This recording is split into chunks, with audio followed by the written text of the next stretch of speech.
செங்கடலுக்கு அடியில இன்னைக்கும் எகிப்திய ரதங்களோட சக்கரங்கள் கிடக்குதுன்னு சொன்னா நம்புவீங்களா? இது வெறும் பவளப்பாறைகள் இல்ல, அதுக்கு பின்னாடி ஒரு உண்மையான வரலாறு இருக்கு. யாத்திராகமம் 14ல இஸ்ரவேலர்களை பார்வோன் ராணுவம் துரத்தினப்போ முன்னாடி இருந்த கடல் பெரிய தடையா இருந்துச்சு. ஜனங்க அலறாங்க. ஆனா மோசே சொன்னாரு, பயப்படாதீங்க, கர்த்தர் உங்களுக்காக யுத்தம் பண்ணுவார். அவர் தன் கோலை நீட்டினாரு. தேவன் ஒரு பலத்த காற்ற வீச செஞ்சு கடலை 2ஆ பிளந்து பாதையை உண்டாக்குனாரு. லட்சக்கணக்கான ஜனங்கள் அந்த கடலுக்குள்ள இறங்குனாங்க. இப்ப கேள்வி, இது நிஜமாவே நடந்ததா? பார்வோனோட 600 ரதங்களும் அந்த கடலுக்குள்ள துரத்திட்டு வருது. விஞ்ஞானிகள் நுவைபா கடற்பகுதியில 200 அடி ஆழத்துல பார்த்தப்போ அங்க ஒரு மிகப்பெரிய அதிசயம் காத்துட்டு இருந்தது.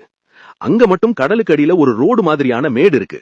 அது மேலதான் ஜனங்கள் நடந்து போயிருக்காங்க. அங்க கிடைச்ச 8 ஆரங்கள் கொண்ட சக்கரங்கள் எகிப்திய 18வது வம்சத்துக்கு உரியது. இது வேதாகமம் சொல்றது உண்மைன்னு உரக்க சொல்லுது. மனுஷன் முடியாதுன்னு நினைக்கிற இடத்துல தேவன் ஒரு பாதையை உருவாக்குவாரு. அன்னைக்கு செங்கடலை பிளந்த அதே தேவன் இன்னைக்கும் உங்க வாழ்க்கையில இருக்கிற தடைகளை நீக்கி வழி உண்டாக்குவார்.